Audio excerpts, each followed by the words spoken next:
Welcome to the 5th episode of Grubby's WarCraft 3 Commentaries.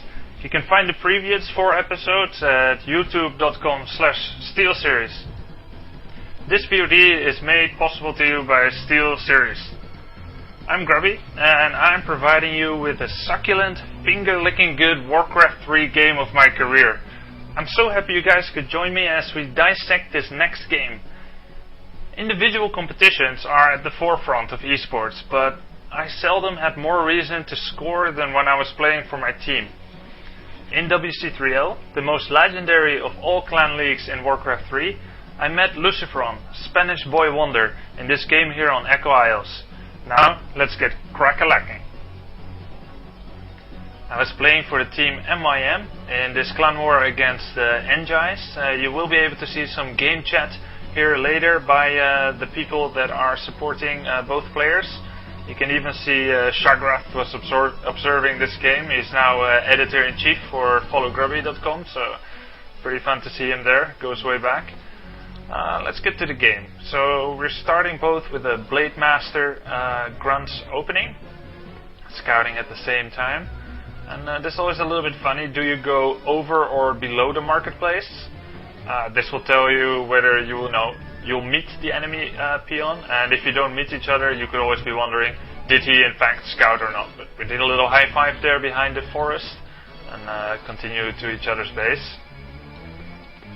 He's starting with one burrow and Voodoo Lounge. His Voodoo Lounge is not aligned to be ready at the same time as his Blade Master, so what that usually means is that he will try to creep this ogre, which will drop an item, go back, get some items, and then possibly go either to me or go to the goblin shop over here. The town is under siege. Now, Warcraft 3 is a game of extreme timings. Creeping is one of the most important things that there is, and it's more than just going to creeps and killing them and be like, oh nice, I've got experience and items.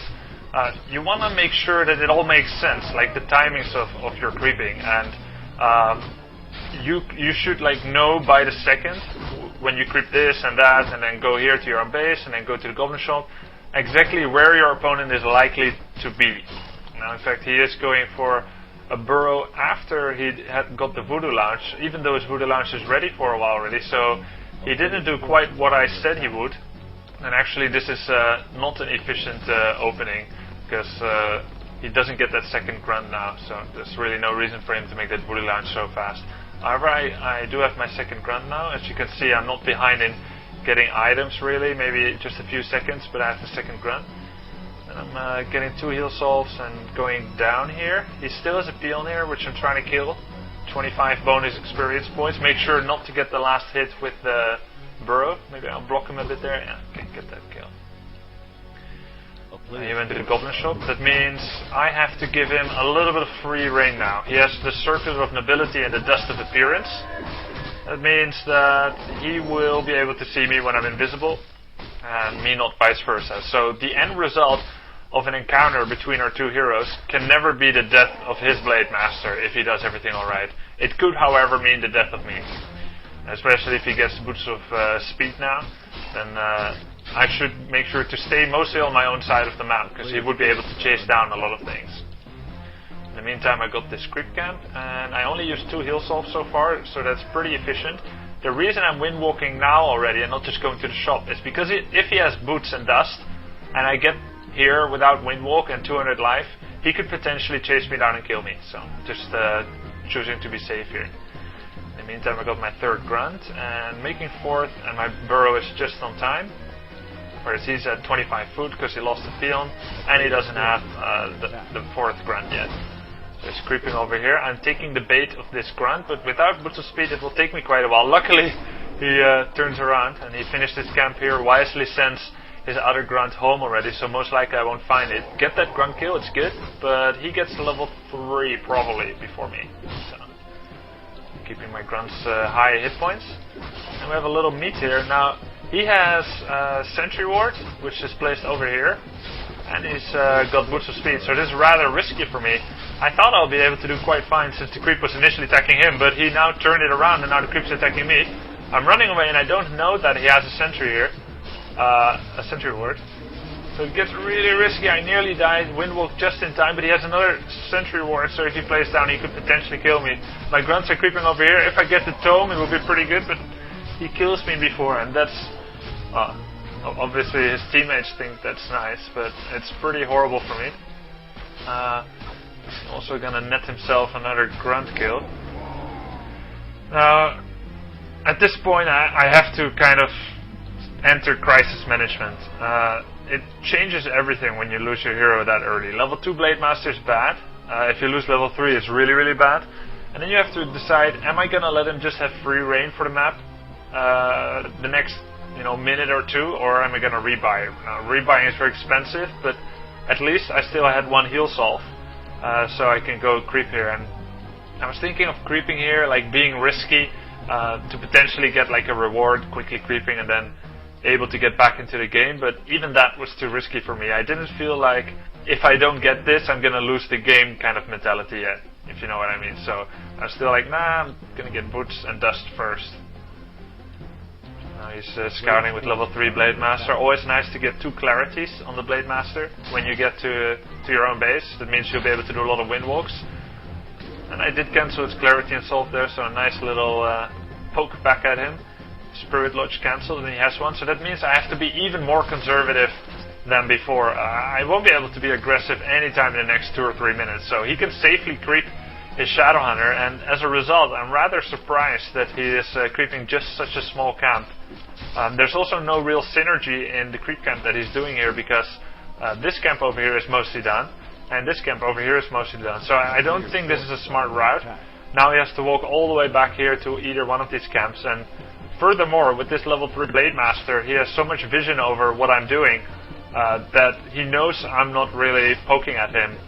And even if my level 3 Blade was at him, it wouldn't be such a problem. He would just hex me and stop creeping. And actually, he is so aggressively dispositioned that even now he's not starting to creep yet. He was thinking, am I going to be able to creep Jack Grubby if he starts like a big camp? That's what he was waiting for. And part of the reason that he wasn't creeping right away is because his grunts number is quite low. I killed that one grunt, and he also made one grunt less because he was buying so much items. So 2 grunts is not quite enough to creep this, and that's why he's bringing back his Blade Master. I could be killing a Shadowhunter, and I do. So a little bit of a mistake there by him, because he didn't Spirit Link his Shadowhunter, but at the same time he does have Ensnare, and I did not actually have enough mana to justify a risky move like that. And now I lose my level 3 Blade Master, which is really, really terrible. Terrible position for me. We just take a little bit of a look how it's at. He's got very stacked Blade Master level 4. I'm gonna have to pause the game here for a while to do some thorough analysis. Orc versus Orc being one of the matchups where there is it's the least clear who's actually ahead without pausing the game or like taking a moment to think about it. So let's see. He has 4 buffed items on his blade. He has 1 Walker and a Raider. Second Raider, and he's just got his Walker upgrade done, and a Shadowhunter level 1 is coming back. Then he's got 36 food, and he's got 160 gold, and he doesn't have a lot of supply surplus. So in moments he will be able to be about 40 food, and that's it for a while. Here's my Shadowhunter, grabbed a little bit of creeps. This one over here, and now starting on a bigger one. So soon I will be level 2, which would put my Shadowhunter ahead of his Shadowhunter. So in that regard, at least I'll have some advantage. My Blade Master is dead, which is pretty bad. And I'm at 37 food, which is about the same as him. And I don't have a Spirit Walker yet, which is far behind, because he has a Walker and he has Spirit Walker upgrade.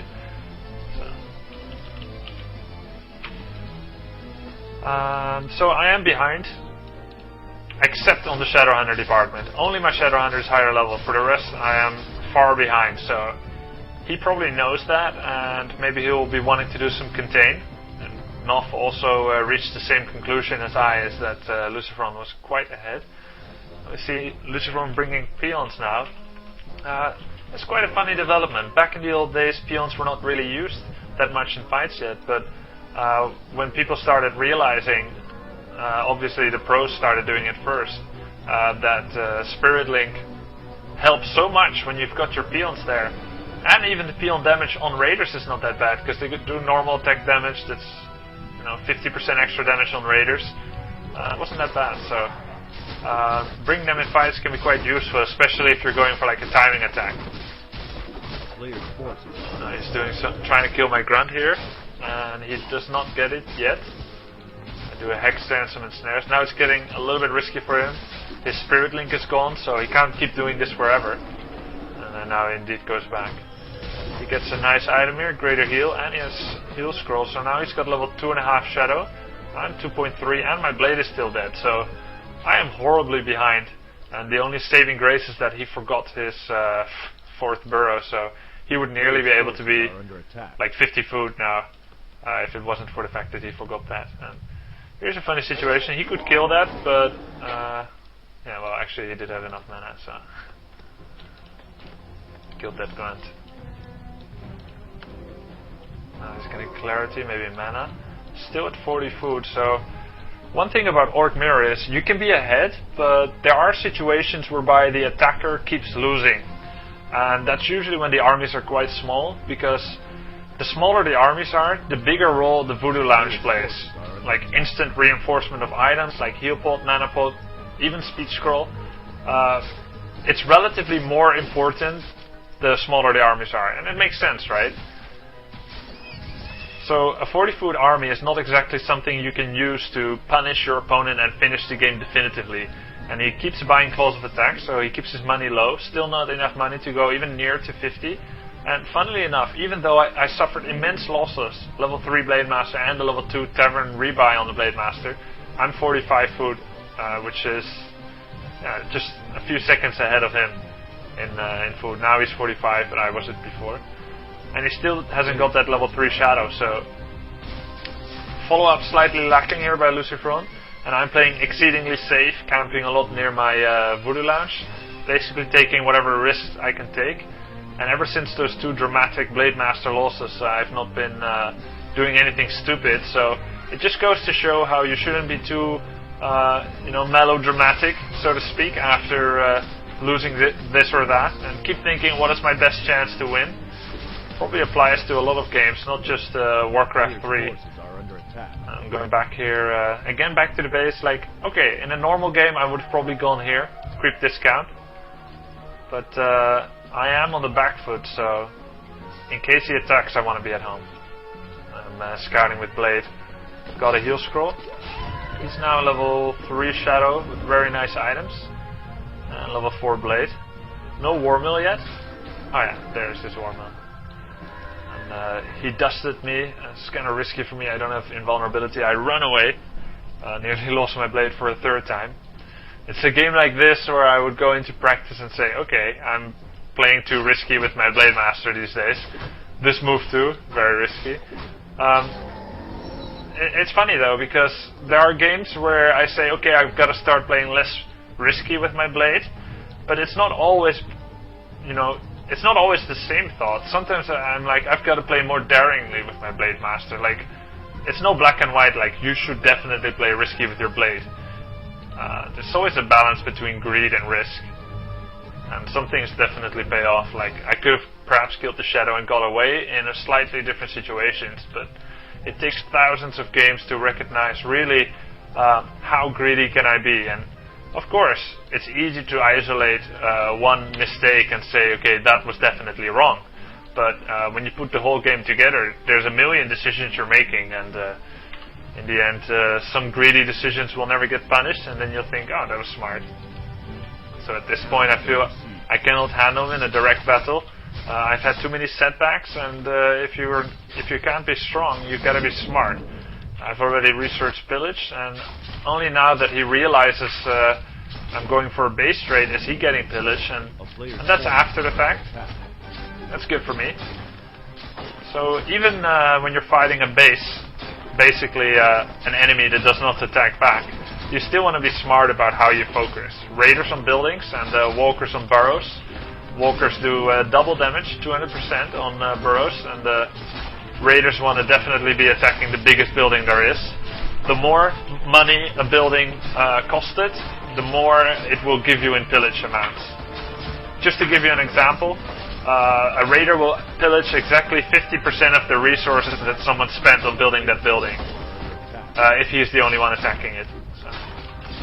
He killed my base, and I do have a town portal. He quickly bought one. I kill his base, but I have nothing to town portal to, so really risky here. He's got all those burrows shooting at me. He's got a vastly bigger army with 2 heal scrolls.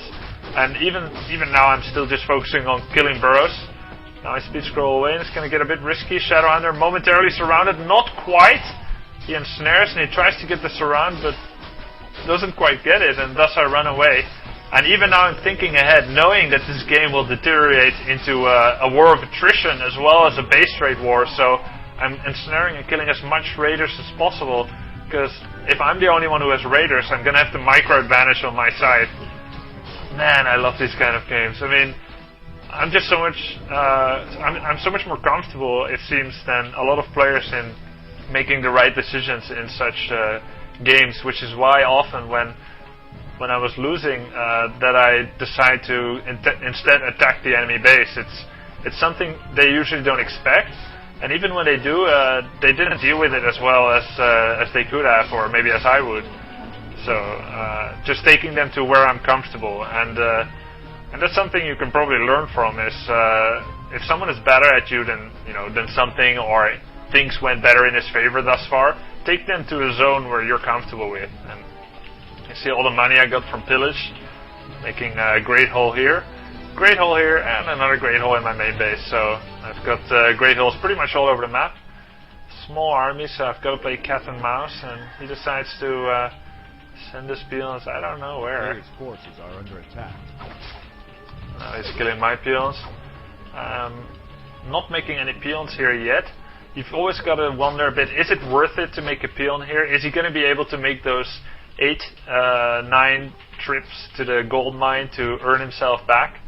Because if the opponent is going to find it soon, that's a wasted peon, and money is of the essence now. I have only 124 minerals, whereas LucifroN's got 350 and a little bit of wood. Not enough to recuperate and make a great haul. Possibly he could have done some lumber mining, sell some items, and then remake a great hole and camp it. But I'll be mining from 3 bases, and I still have some unit production buildings, so I'd be able to catch up. Got 2 peons here, he's got some peons there. Decides to tower me here. I'm just killing more buildings, getting more money, and I think it's about time to start peon production here, and I do. He comes in here. 2 raiders, 3 walkers, so not a fight I can win. Immediately TP. You can be one of those people who's like, oh my god, he raider ensnared my Shadowhunter, then he hexed it and he got some lucky critical strikes. So lucky that he killed my Shadowhunter and it died, and therefore I lost the game. But hey, at least he got lucky, right? I can say that. No, you don't want to have a story after the game. You want to win, right? So when the win is everything that matters, do the things you need to do to be safe. That means town portaling with a 90% HP Shadowhunter. I'm just doing a little bit of a merry-go-around here, forcing him to go after it, but I'm just running away. And now I'm able to take down this pesky tower and orc burrow. But you understand what I mean, right? With the critical strike thing. Like, I've had so many people say to me, like, oh, you got a critical strike, 250 damage, right when I had 250 life, I was gonna TP. But me, I think, like, if you have 250 HP and you know a critical could finish you off, even though it's 15% chance, don't take the risk. That's a moment where greed does not pay off, potentially. Like, you don't want to have a bad beat or something like that. And you can actually prevent that by just playing it on the safe side and live to fight another day. So, this Blade Master somewhere else. That means I'm going to take an opportunity to try to kill some raiders here. Every raider I kill is a raider he'll never get back, whereas every raider I lose I can potentially reproduce. So, run raider down. That severely hampers his building destruction capabilities, and that was a bit risky. Luckily, I was in time to disenchant my Shadowhunter, remove that hex, and have a very, very close town portal away. Is that the smartest great hole to town portal to? Not quite, but I think I double-clicked there in order to be extra fast, and this was the default great hole I reverted to. Doing some Spirit Link in case the Blade Master was hot on my heels, and heal wave, so Shadowhunter gets saved. The Blaze Master will be buying a town portal. I have a pretty decent economy now. Got 3 peons here, had 5 peons here, but he killed them all. Actually, I escaped this one. And got 5 peons here now. So let's talk about what do you do when your opponent finds one of these semi-secret or secret expansions. Basically what you want to do, send a couple of peons here, like 1 peon here, send 2 here, downstairs, send 1 up, and keep 1 in. If he looks away just for a moment, and then he looks there and he sees like 1 peon mining and 1 over there, he will assume you just had just 2 peons. And he'll be satisfied in knowing that he killed them all. And if duty calls and pulls him away, he will have just killed the 2 peons, and then you sneakily send your peons back to mining. So it's a nice little something to think about. See, I'm sending 3 down and keeping 2 there. And then usually I shift-click them back to mine, because by that time he'll be gone. Let's see if I did that this time. No, I just sent him downstairs. I was busy, man. I was busy. Gonna see when I noticed that. But let's say, if he came in now, that would have meant I'm gonna save 3 peons. So there'll be a result I'm very satisfied with. Because of the Spirit Link, I was able to survive. And you see, as soon as I had 50 HP, I did not suffer another hit.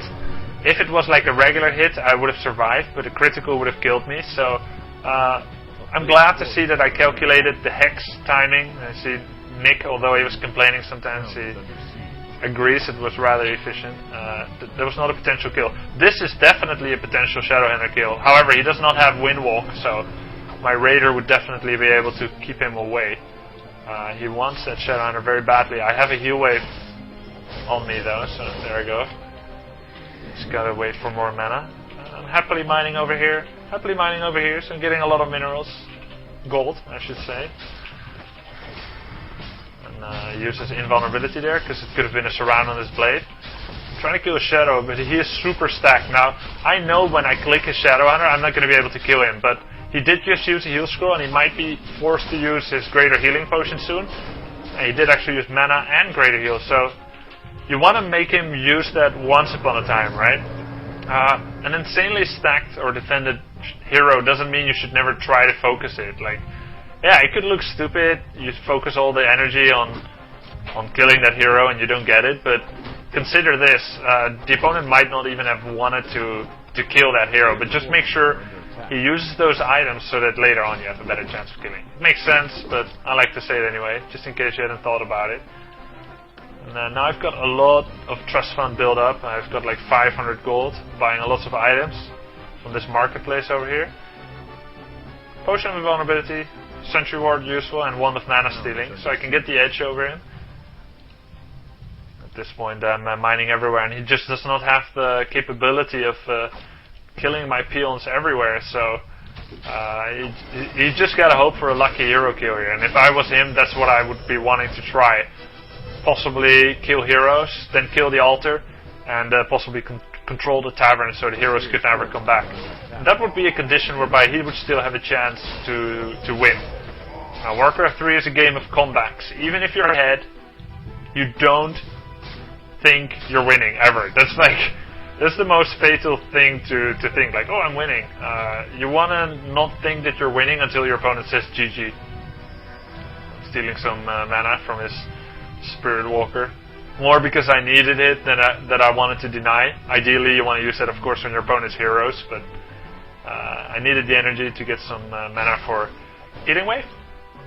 I just got a pretty sick Blade Master, but as long as I ensnare him and run away, I should be doing quite fine. And rebuilding more peons here. I'm actually building peons right under his nose, and this one is mining fairly well. Got some peons on lumber because I didn't have much. Finally remaking Voodoo Lounge. Actually, that's my second Voodoo Lounge. Just to get more of everything.